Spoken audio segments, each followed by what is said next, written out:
All right. Okay. Looks like we're going to have a bit of a smaller group today. That's totally okay. Thanks to everybody here for joining. It looks like, most of you, I think, we've got a little bit of a mix of some solar, some HVAC, some new faces, some old faces, and nice to meet you. My name's Austin. I'm the founder and CEO of Demand IQ. I'm joined here by Dan Taro. He's our head of growth. So he's going to be kind of guiding through this. Upfront with you, VEO3 is a very new tool. There's a lot of really powerful things that are available today, and some areas where VEO3 is struggling a little bit, but it's still a very usable tool. So we're going to guide you through some of the best practices and show you some examples of what that's going to look like. As far as your experience, it seems like most people are very new to this VEO3 tool. But definitely, this is going to be a little bit of an introduction class and help you jumpstart your adventure into this new tool. So for those that are new to this group, Glenn and others who haven't been on this call before, we put this together out of feedback from our customers that folks wanted to learn from each other, that there's a lot of really, really incredible Demand IQ customers out there, and that y'all are doing different things in different markets, and understanding kind of what's working, what's not working, and how to improve your businesses is something that we can facilitate, moderate, and help nurture. So this is a great opportunity for anyone who's watching this video as a replay, or as anyone who's joined the group today, to learn from other people who are going through the same things as you, and hopefully grab some valuable information along the way. A lot of that is going to center on marketing systems. So that's a very blanket term, basically just anything related to how to create leads, how to increase your lead quality, how to drive better success and growth at the top of your funnel and middle of your funnel. It's not as much geared towards like sales, so you're not going to hear about like sales strategies. This is going to be geared towards that marketing director or VP of marketing type of role. Along the way, you're also going to hear a lot about about industry trends and intelligence. So today's topic, VO3, is definitely a hot trend. AI, of course, a very hot topic. But this is something that should be on your radar. I can almost guarantee you're already seeing ads created by VO3 if you're a heavy Instagram user, or maybe you will be soon. So this is something that is going to be extremely valuable for you now and going forward. Today's agenda is going to be a little bit shorter. We may not need the full 45-minute call today. We're going to spend a little bit of this first part of the call talking about AI tools more broadly, and just generally what you're using, and understanding how AI is impacting your business in the marketing department.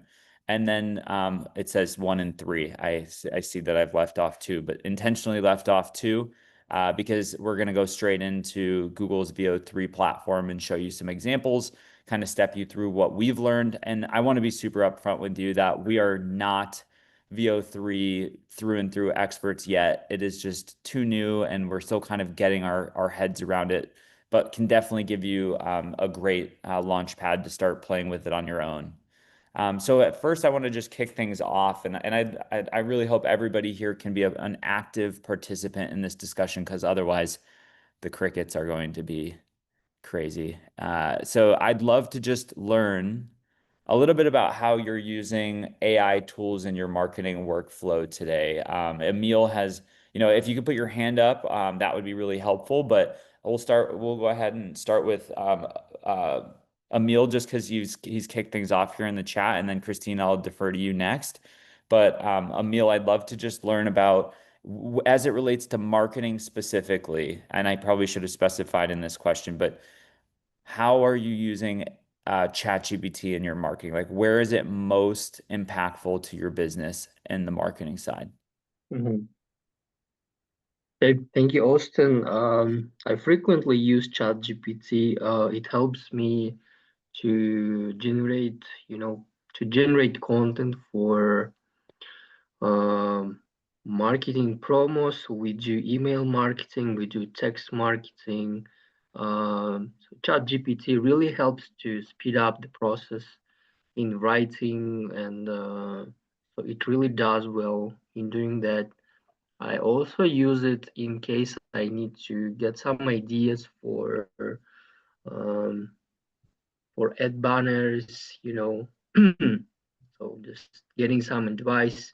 But of course, from my side, ChatGPT doesn't provide I mean, all information I need at once, so I have to correct him. But in general, it helps me to speed up my workflow. Got it. Emil, and I know I would venture to guess a lot of the folks here on the call are using ChatGPT to write copy. Is there anything specifically, one thing like novel thing or unique thing like in the last month or the last week or how, in recent times that you've like been like, wow, that thing that I just started doing with ChatGPT for marketing is like seems like it's really helpful. Is there any little tidbit that's new from ChatGPT, not necessarily new from ChatGPT, but new in the way that you've learned how to use it or came up with a good idea? Yeah, this is a very good question. I have some, like, I created several, I would say helpers. Like, I wrote prompts. I have ChatGPT that helps me with the content. I have ChatGPT that helps me, I know, with the writing. So this is how I use it, and I wouldn't say that I'm, um, like I have a lot of experience using ChatGPT. Yeah, so I'm just a beginner. So yeah, this is how I use it, I would Got it. say. Cool. I actually was traveling last night. I'm in San Diego today, and I was on the plane and I was like looking at an advertisement I had put together. In fact, it was like more of a landing page.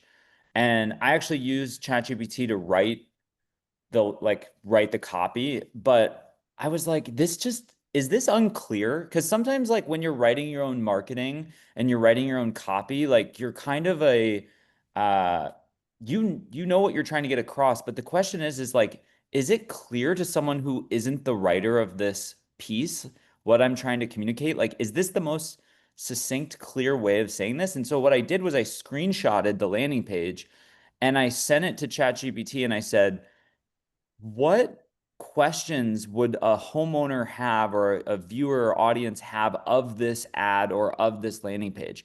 And what was helpful was like it helped to think about it as like a cold audience and not like someone who is privy to the underlying purpose of writing it, to like actually have someone try to poke holes or figure out where people might have questions and where the gaps are. And then after I asked it to tell me what the questions were that someone reading this might have, I then said, can you rewrite this to make it better address those questions?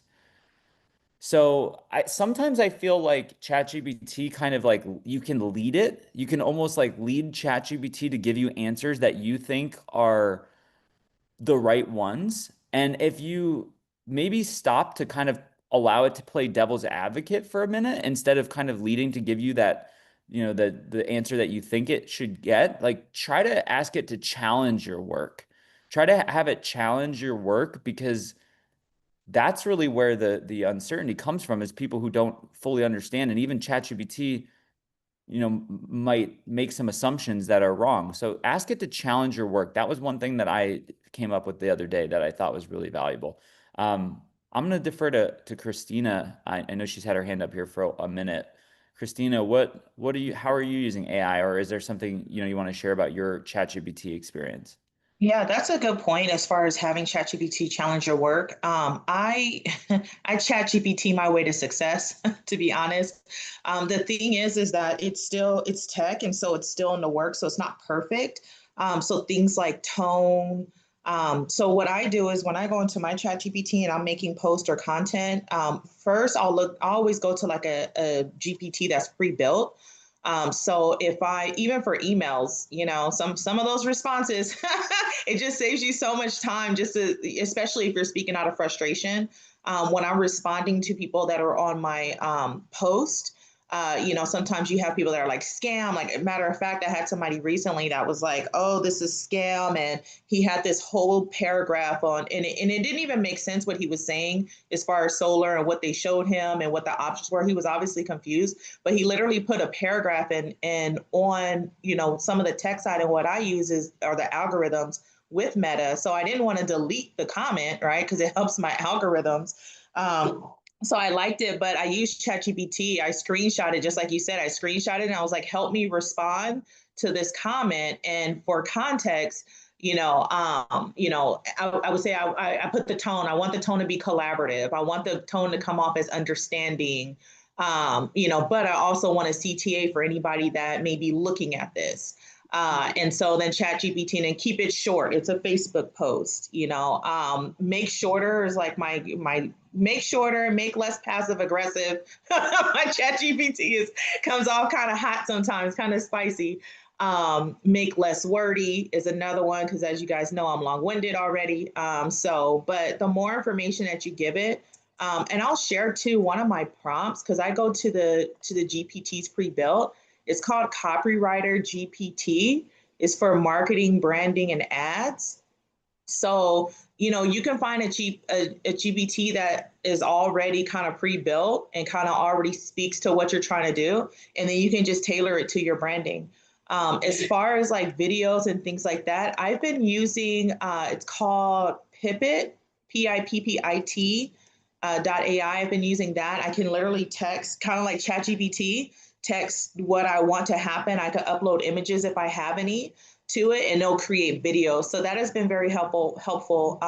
My ask is, before we get into the Google VEO, I actually Googled VEO3 and I got a bunch of marketing. So that's how new I am to that. I never even got to the tool itself. So if there's like a link to it, or I don't even know how to get to it, that'll be helpful. Yeah, we can Yeah. definitely link to that. Dan, go ahead. We'll cover that. It's called VEO3 is like the model, but it's under Google Flow. Google So Flow. that's the other Okay. thing. So it's just like people know it by VEO3 because that's kind of when it dropped. the That was model. what they were calling it. So That's the a little model. confusing. It took us a second too. We were like, where is this?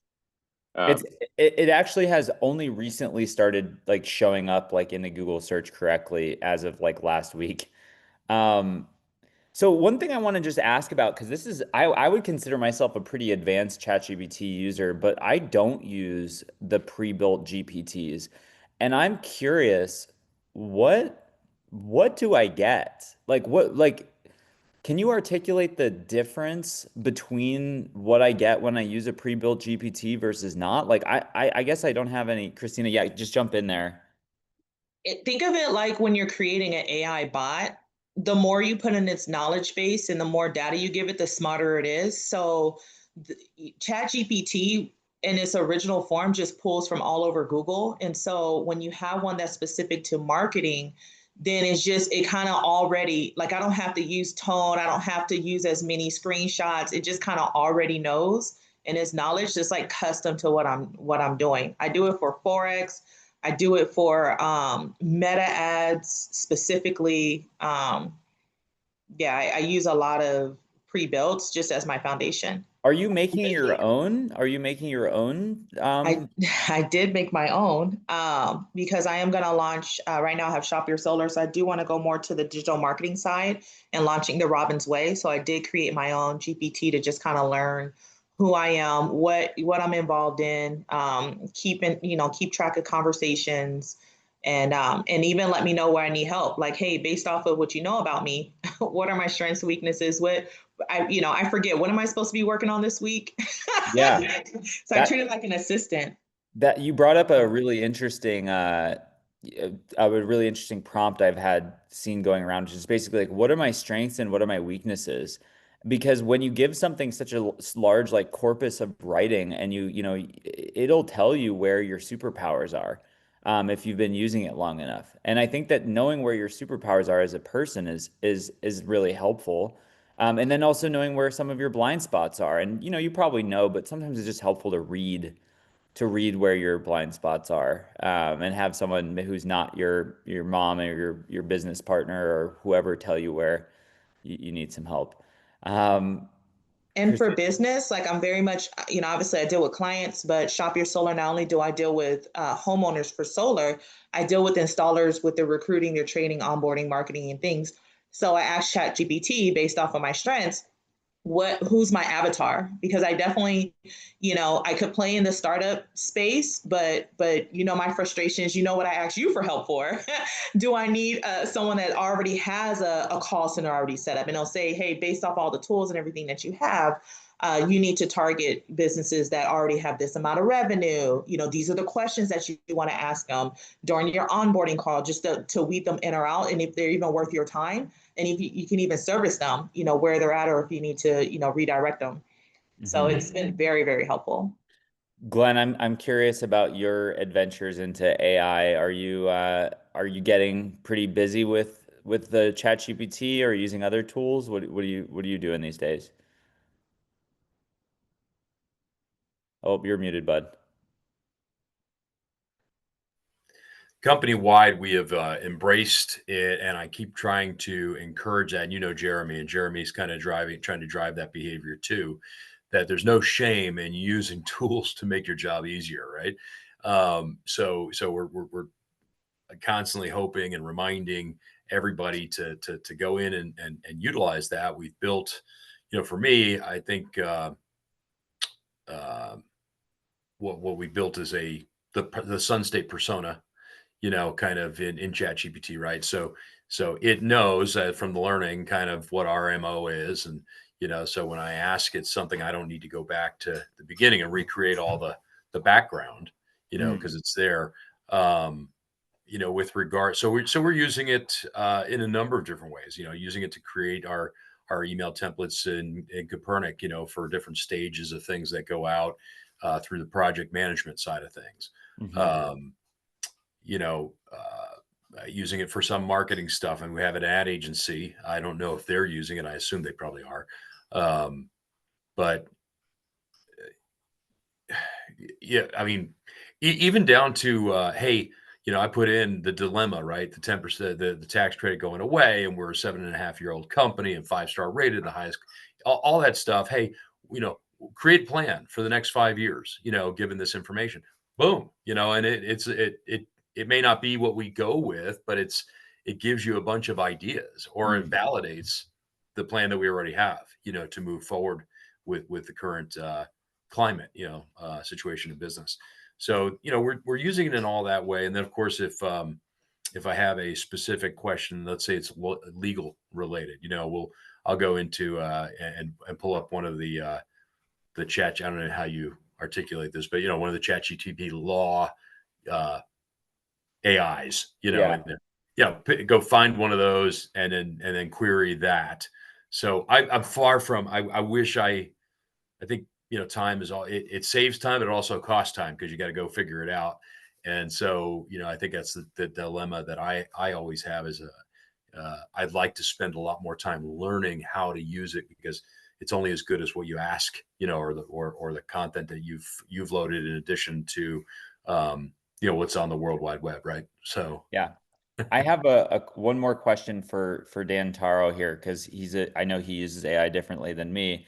And then I want to move on to another question. But Dan, you use Grok and you use other large language models. I see you do it all the time. I feel like you tend to have some sort of preference for, like, I actually think you don't like ChatGPT based on my interactions with you. So like, can you share like what you think about these different models and how, yeah. Okay. So I use a bunch of different ones. I started with ChatGPT, and I think my main thing is that all of the models have their strengths and weaknesses. So I just want to use whichever one I can for a given thing. So for example, I find that copywriting on Claude is amazing. So when it speaks English, particularly, it can write more succinctly, whereas ChatGPT is usually bubbly and really long-winded, and it's not as helpful, I think, for a lot of just sort of use cases. So I prefer Claude. And usually it sort of has better context in my opinion. So if you give it a lot of text or something, if you make a custom like GPT or a custom AI, as you guys are talking about, I find that it does really well. So like, let's say you write a lot of proposals, you can throw in a few really good proposals, and then it will start to match that, and you can put in the specifics, and it will save some time there. I guess this was kind of the other thing I wanted to add to the discussion here was we were talking about particular tools. There were a couple that we're obviously going to talk about VEO3 here in a second, but There was one that that's pretty cool that someone was showing me today, and I'm not affiliated at all, but basically there's this tool where you can record yourself doing a video for about 60 seconds or 2 minutes, and then it will create a virtual avatar of you that looks pretty accurate, and you just feed it the script. So you don't have to do any more videos of yourself anymore, and it will just track your eye contact, and it looks quite natural. And so What that is was it, like one of Dan? these. Dan, what is it? I can share my screen really quick, Austin, or Yeah. I'll just pop this over. Or There's no Dan, affiliate link. we can jump into this when we do the VEO3 thing too. If we oh yeah, hey Jen. Okay. Hey, Jen. Okay. HeyGen's pretty cool, and I think people are using this for translation as well. It seems like that's one of their use case. But it was really crazy. I saw this guy's LinkedIn, and he was showing me today. He was like, actually, a lot of the views and the connects and actually new clients that he gets are from these videos that he makes with AI. All of his friends think it's super cringy because they know it's not really him. But he says that it actually gets a lot of new business because there's a lot of people that see content. It's a lot of educational material. So I thought that was quite interesting and a cool use case. I want to actually kind of key in on that perception. That kind of is a very nice segue, Dan. Like, and for the group here, AI content generation, and obviously the topic of today with VO3 is creating things that aren't actually in the physical world. And, I think generally AI is getting better to the extent that it's much more hard to distinguish between the two, but it's not completely indistinguishable yet. It's very close. How do you think homeowners feel about AI content? Or, like you're saying with this guy who's creating content for others, like how do you think people perceive that? Like at this current state? Or is there locational differences? Is there age differences? Like what do you all think about how people are processing this change in terms of their digestion? Austin, are we including voice? Are we including phones and callers and stuff Let's like that? say, yeah, I think like any content, any sort of interactive medium that is like is supposed to represent a human, right? Like Yeah. not like AI like Demand IQ type AI, but like things that are supposed to represent humans. So we tried. We've been working with. I don't know. Do you know Andrew Hamlin? I don't think so. What Okay. business is it? Auto Knock AI is his I business. think I saw some ads for it, but yeah, I don't Yeah. know. We've given it a whirl. I'd say we've given it a 4-month whirl, and the idea is that using high level as the platform, he's got we've got an avatar that's she calls. Her name is Aria. She calls the lead, texts the lead, tries to engage the lead and get the lead to an appointment, right? And the idea is great because one of our dilemmas is I can never find salespeople. Austin, this conversation. So I'm still doing line share. I mean, the company is like every other aspect of the company is great, but I can't find salespeople. So I'm doing most of the sales and running the business. And so I got to maximize my time. I said, how do we take the leads that are coming in and have something more efficient? So we tried that. It hasn't been successful. We have our ad agency stuff that's coming in. Those are super high quality leads. They go to our website, they either fill out Demand IQ or they fill out our form, and it's everything. So when they fill it out, they're high intent, right? They're not just kicking tires. And then we take those internally, and my office manager calls them and books them and stuff. So the AI was purely for the less qualified Facebook leads. But what I found was that the audio, when I listened to the replays of the calls, and a bunch of them got contentious with the prospect, The AI. with Yeah. the prospect, and it was almost like it was almost. I don't think the caller or the prospect knew it was AI, but because of a delay in a response or something like that, they maybe didn't feel like they were being heard, like they were being listened to. So I don't know if anybody else has virtual bots, that they deal with for chat and for voice calls, but I'd be curious to hear what others do. It looks like Christina just raised her hand here. Yeah, Christina. Yeah, I'm very heavy on the AI and the nurturing piece right now because my branding is instant savings report. So as they come in right away, I have the bot reach out and call them, and they're probably not even finishing a demand IQ funnel. To be honest, it calls them right away. And then again, it goes back to the prompt that you have and how much knowledge your AI has. My AI says that it's a bot because all my marketing and messaging up front is you don't have to speak to anyone. We fired our sales team. You're talking to a bot. So, they give me grace with that because the AI is great, but it's not perfect yet. And depending on, what tool you're using, there are some delays. It could, just keep them in a circle of questions, weird stuff, right? Yeah. But if they know they're talking to a bot, they get frustrated. They're like, okay, well, can you just have someone call me? We still win. Gotcha. I'd rather have that. But yeah, I have them call right away and also text. The text that I use are in Go High Level. It's just the regular automation AI text. And again, same thing. I just set it to, the whole goal is to make an appointment. So I don't want that to be very smart. I just wanted to just focus to an appointment. And if they're really lost, it just refers them back to the Demand IQ website, which again refers them to the actual call bot. So that's like my cycle.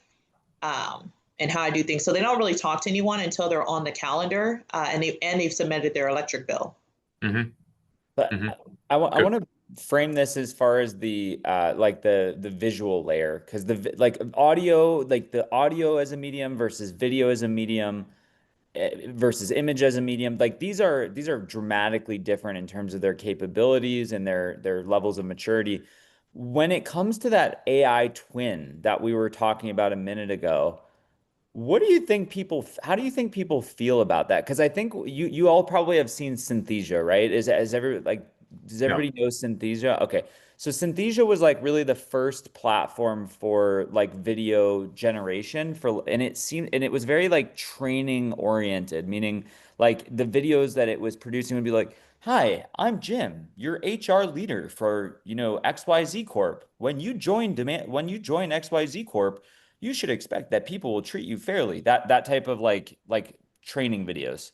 But how do you think people feel about seeing these types of AI avatars, whether it's you or whether you think it's somebody, whether it's just not you, it's just something like a random talking head? Like, how do you think consumers feel about it, and how do you feel about it? Yeah, Christina. From the messaging that I've received is kind of, depends on who it is, right? So if they know me, they're like, hey, that's not you, and they're kind of weirded out. But my cold market people from Facebook don't know what I look like, who I am. So they don't really have an opinion. A lot of them have gotten better at detecting what AI is, because again, it's not perfect. So you may hear the audio, but the lips may not 100% be in sync, or there may be an 11th finger or something. But because there's so much AI going around, for me, it's like they almost kind of expect it. The only time that I find that people get kind of disgruntled is if they hop on, like right now, if you weren't really live, like if you guys were all AI twins, I'd be a little annoyed. I'd be like, wait a minute, thought this was a live mastermind, right? So I'll see that like in the messaging in the chat, people say, is this really live? And is this just a AI twin just hosting this live webinar? So I think that's where they don't appreciate the tech when they're expecting a live human interaction, versus when it's marketing. It's been received better on my end. So do you think someday like we're just gonna put our AIs in a room together and talk to each other, or Well, no? we already do. I remember last meeting it was like note taker, note taker, note taker. I know. Yeah. We already kind of do some form of that. And to be honest, that's where I'm going, right? Like I would love for, hop on with my AI, because then you also, when it comes from a sales perspective, the expectation as consumers is a car buying experience. You expect somebody to try to haggle you and not be transparent. And so it's almost this false sense of security when you have an AI, to where they only know what they know and you kind of just take it for face value. They don't know that the margin is, $3 a watt, they don't know. They're just like, this is the price. They take the information, they go on about their day. Some of the people that come through my call, sometimes they like playing with the tech and they're like, so wait, so you're an AI caller? And they're like, yes, I am. And the virtual assistant said, and they just have and hey, run up my minutes, you're engaging. So I guess, but so it just really just kind of depends. But yeah, I think at some point it would get to the point where, living like the Jetsons or something, we hop on and and it's just all our, AI best versions of self. That's an interesting thought. Hmm. Okay. I'm going to move on from this question, but thanks for everyone for joining. I want to stop for a second though. Does anybody from Emil, do you have anything, or Cody, Jasmine? I'd love to hear from y'all if you're still in the room. No, I don't. I just want to learn how to use Google VO Okay. to generate want content. you want the goods. You want the goods. Okay.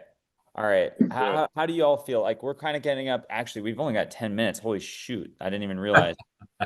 Okay. All right. Cool. So I'm gonna just share what can you still see my screen? Yep. I'm gonna share Yes. the moment that the aha moment for me. So this was the aha moment for me when I realized that this is something I need to pay attention to. And I know it's not solar, but it is an incredible demonstration of the technology. So I started my new job and thought I'd show you guys a day of my life. So some of you were wondering how I got out of that previous job on the Death Star. Well, I spoke to Jack. Disruptions. Here we go. You know, I didn't even hate my old job on the Death Star. It was fine. I just didn't know this was an option. That's what Jack does. He just shows you the unmissable. So Jack's an AI recruiter. You just talk to him, tell him what you want, and then he searches 10,000 jobs an hour in the background to find you a role that's unmissable. I'm Jack, a conversational AI built to help you explore the next step in your career. Speak to me today. Okay, so that was an ad that really was eye-opening for me because this, because it's so unique and so different that when it gets to my timeline, I'm like, whoa, like what is this, right? The first time you're seeing that, you're like, a selfie stick, what do you call it? Stormtrooper? Like, what is going on here, right? And so when it comes to making ads, it's always about stopping the scroll. So Dan and I were kind of brainstorming like what makes a good AI ad. And the first part of getting a good AI ad is just stopping the scroll and capturing their attention. So it's like, wait, what? Like that moment of wait, what? Is what gets the hook. Obviously, what you say and how they've delivered the message as basically a talking head or a virtual sales letter, if you will, is the content delivery. But that first impression from the Stormtrooper, which by the way, I don't advise you to use Stormtroopers or anything that's a copyright character when using VEO3, because I do think you can have some legal concerns with that. But that was the aha moment for me when I first saw VEO3. And it's also just the quality, like the natural movements and things. That was really eye-opening for me. I'm going to show you a more basic version, something that's just like a more humanistic and less kind of like less wild, but still like good quality. And so this is an HVAC company. It's actually a lead gen company, not an actual HVAC contractor. And so this is just an example of like natural video here. Just not cutting it anymore? You can get a brand new system for as low as $73 a month. Visit renovate.com to get started. Just answer a few quick questions and you can connect. So the voice itself, the voiceover that's now over this part here, I'll play it out for just a second. It's hard. You can pay with an affordable monthly. Okay, so before VEO3, how much would this cost? This would cost to set up this shoot, to hire a model or actor to do this. I've done it before. This is a $3,000 to $5,000 setup. If you want to do this with just yourself, but you want like a voiceover is going to cost you $300. So now with VEO3 or a text-to-speech tool, with AI, you can now take your costs down to like virtually nothing, right? Like very, very, very low cost, like just the cost of the subscription, which is like, I think $100 a month. Is that right, Dan? It's like $100.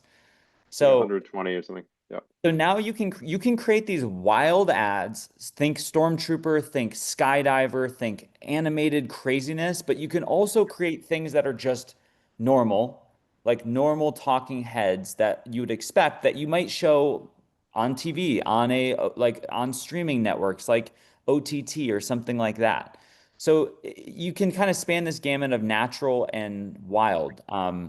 But in general, I wanted just to quickly give you an overview of VEO3 and the platform. And actually, I'm going to kick it over to Dan. And if you wouldn't just start from the very high level of like, what is the structure of the software for folks so that they Yeah. can see how Flow, I'm sorry, not VEO3, Flow works. Like what is Flow when you sign in for the first time, and how do you navigate it? Because navigating Flow, just like learning any new tool, is it's actually not very obvious. It wasn't very obvious for me, actually, the first few times I used it.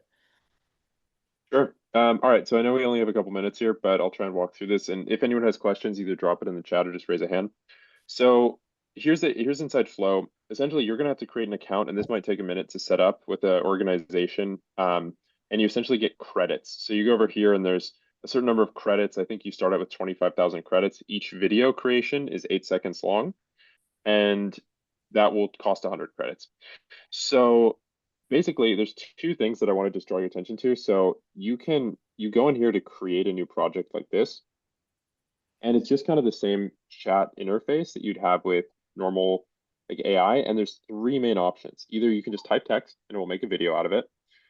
You can do frames to video, meaning you can take a photo and upload something. Like I took, for example, this HVAC unit or this airplane, and then it was able to create a video using that airplane, which looked pretty cool. So I was doing one of those. So I uploaded that airplane. Let me see if I can find the video. You can see I'm playing around with a lot of different stuff in here.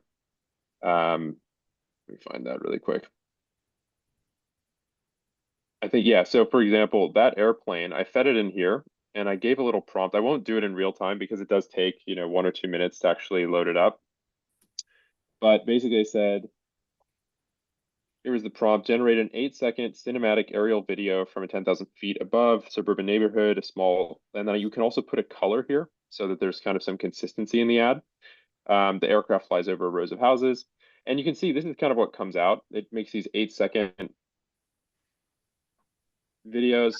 This one's a little glitchy. The houses are kind of lighting up incorrectly. This one, there's just a plane hanging out over here. You have to kind of tweak it a few times, and then after you do it a few times, something good will come out. Like this one is kind of more what I was looking for. Right. So this is kind of showing you. Sorry. Yeah, what was that? So when you're structuring these prompts, there's some settings on the video when creating. You can even see that right there. So there are some things I want to point you to. I have found that output. So when the setting output, it says how many videos do I want to create that are all along the same lines of what you're prompting. And so it gives you 4 different results at the same time because the AI is like, let's give them A, B, and C, and D and let them pick. I was playing with it this morning and I thought 4 is actually the same speed to create as 2 and 3. So if you set it to 4, you're going to get 4. It might use more credits, but it takes 4 or so goes to even get what you're looking for. So I use 4. Then another thing to look at is this concept of landscape and portrait. So landscape, of course, is what you're seeing, and portrait is the vertical format. There are some limitations to portrait, I believe, Dan. What are those limitations with portrait? So let me just get into one other concept here. So I think at this point we understand basically you type in your concept, it'll spit out a video or 2 videos or 3 or 4. Then what happens is, let's say we want to make a longer scene. So Austin and I were playing around yesterday with this concept of a box falling from outer space. So we wanted to have 3 or 4 different clips here. Let me go back to that. And so essentially clip number 1 was a box is falling from the sky.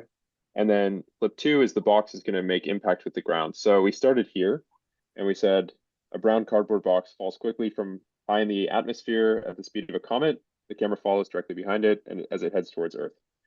Right. So we want to start the video with this, have this box falling. And then we wanted to have our second video, something like this. Right. Actually smashing into the ground. And then we wanted to kind of place the roof on the house. So something like that. This is not the perfect version, but basically what you do is you click this button, add to scene. And what that does is it creates this kind of sequence like a normal editor where you can put in, your first clip, your second clip, and then you can have even a third clip in here. And so that's really how you can start to put together longer videos that are longer than 8 seconds, right? So you have this, this, and this, and then you can continue it. You can either jump to, so create an entirely new scene, or just extend the current scene at this frame. So like, let's say I have this grizzly bear and I really like this and it's talking to the camera. I could just continue exactly where it is here so that you have a consistent character and can extend that ad. So that's one of the hardest things to do with video and ads is that they might regenerate or do something completely different, right? So you might have a different house here compared to here. So I think one of the easiest hacks for using VEO3 right now is that each scene is a little bit of a different location, or you can use this extend button and then you can continue the scene in one location. So that's why the Stormtrooper video is so good, is because you don't see the mouth moving as much. That sort of stuff is really difficult to really match up. So yeah, this is just a really short preview of it. I know we're kind of running out of time here. Does everybody have just Yeah. a few more minutes? I know it's my bad. I should have cut the discussion off a little sooner. But I have a few more minutes if we want to go a little long. Glenn, do you have time or others that are in the room still? Yeah, I've got to actually get to a lunch meeting in 15 minutes. But is this recorded, Austin? It is. Yep. I'd like it. Please hit me with that. I do have to jump out, but this is fascinating, and it it can leave me both excited and again overwhelmed because having to try and learn all this is seems daunting. But I appreciate you putting this together, Austin. This is awesome, and yeah, good to meet the rest of you. I do have to jump. Okay. Thanks, Glenn. Thanks for joining. Bye. So one of the things, Dan, if you don't mind tabbing into the screen builder really quickly, some things to think about. I just want to recap some important points here. So number one is the hardest point, the biggest limitation of this tool right now is that you can only create 8 seconds of video at a time.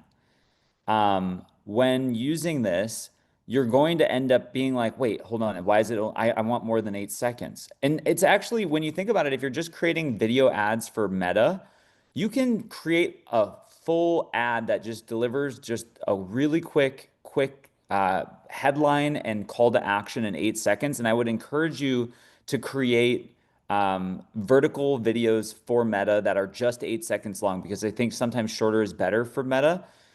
When you do want to create a longer video, you're going to want to try to use the method that Dan was proposing with this concept of extending. If you click that plus button, you're going to hit plus really quickly, the other plus, not that one, the plus here, and extend. Here's the problem. If I try to type something and extend, it's not going to let us do this. Right now, it doesn't have the ability to extend when using VEO3. It only has the ability to extend when using a more outdated model called VEO2. VEO3 is definitely the model that you're going to want to use, not VEO2. And so there's a workaround that I want to share with you. And it's called getting a screen grab and using it from. So you're going to take a screen grab. And the way you take a screen grab, press X there, is you're going to find that little plus and save that frame as an asset. So you're going to go to the end of the video or where you want it to continue, and then grab that screen grab, hit save frame, and then you're going to find that frame and you're going to ask it to continue from that frame. And this is the only workaround right now for this problem. You're going to run into this as you're wanting to use this. And it's not perfect, but this is the way that you solve that problem. One thing that you can do to try to reduce this problem is to switch frames. So if you switch from a box falling from the sky to a box landing on the ground with difference, like a dramatically different shot, it's going to help you because you're not going to need to generate from that frame. You're just going to have a new box and a new home and a new background. Or you go from the Stormtrooper to the Yeti to the scary monster, and you're changing talking heads and you're changing backgrounds. That's going to help you create that longer video because you're not going to need that continuity between the shots. There's one more thing I want to share here, and that's how to delete clips, which is not intuitive. It's on the right-hand side under Arrange. Click on Arrange, and then you can delete things. I don't know why it's so hidden like that, but if you need to regenerate something and delete it, you're going to have to go to Arrange, Delete, and then retype it once you're in the Studio Builder. You can think of this as the new iMovie, if you ever used iMovie back in the day for editing. So what Google is doing with Flow is basically giving you a studio for building high quality, studio quality ads without needing to go into another video production tool. And so it's very limited right now, but also very powerful that you can create these scroll stopping videos and things that you just otherwise wouldn't be able to create because they're kind of like imaginative concepts, like a bear walking in front of a house. So again, we're not experts, but we have had plenty of trial by fire kind of scenarios here with this tool, and it's definitely worth checking out. Try to stick to 8-second clips. Short vertical format clips are going to be the easiest. You can create 100 of them, test them in your ads, and try to use those to drive higher click-through rates. And then if you really want to get advanced, you can try using the screen builder and trying to string things together. So I'm going to stop there. Any questions, Christina, or anybody who's watching this still? I've got one more tip just to end this, just so you can have a little bit of inspiration. I think this is really cool. If you go to Flow TV, you can see what other people are making. And these are just, some examples, and you can use these, right? So the entire prompt that someone uses down here, you can just take that same thing and use it or change it in a way that makes more sense for your branding. Like, so, someone rock climbing, but some of these are really wild because the power of these AI ads is that you can generate some really high quality video that's scroll stopping. And so that's kind of the cool thing about this is what can we do to stop them in that first 3 seconds while they're scrolling? Like, this is kind of wild. If this pops up in your feed, you probably are going to stop for a second to see like what's going on here. So that's basically it. Thank you guys so much for coming. Does anyone else have any questions? If not, we'll come back here next week. Awesome. Thanks All right, so everyone. much. Ooh, I'm excited. I'm really excited. I see these videos and I'm like, how the heck did they do that? And I'm using it wrong. I'm in PipCut. Yeah. Thank you so much. Glad you For found it sure. valuable. If you have any questions or feedback, definitely drop it in the chat. We're still brainstorming on what next week's topic will be. Is there anything of this group that you think you'd like us to try to chat about, or are there other topics that potentially y'all want to cover? Even demand IQ related stuff too, how to use it better or tips and tricks. That's exactly where I was going. How to use the demand IQ tools just based off of your market data and research and what you've seen. I mean, since this is a mastermind group and we're sharing, right? And I've shared some of my nuggets. I'm sure no one, would mind if they're sharing their best practices too, but just things that can help streamline. Like one of the things I was thinking about, the funnel right now has an option to hop on my calendar and then afterwards is the bill upload. I just think with my messaging, I think I should ask for the bill first because they really don't want to talk to anyone. So if I'm like something like give us your bill, we'll give you a quote. They're like, okay, and then hey, if you want to hop to the front of the line, book a call. I think that probably would streamline a little better, but I have no data. That's just me and my harebrained ideas. So I would love to know like what's actually working before I start messing with stuff on the back end. Cool. We can try to put together some things, tips and tricks with Demand IQ or something along those lines for the next session. So thanks again for everyone for being here. Appreciate all of your participation and let us know if you have any ideas or things you want to cover. Just shoot us an email if there's ever anything you want to learn more about. So thanks again. Talk soon. Yep.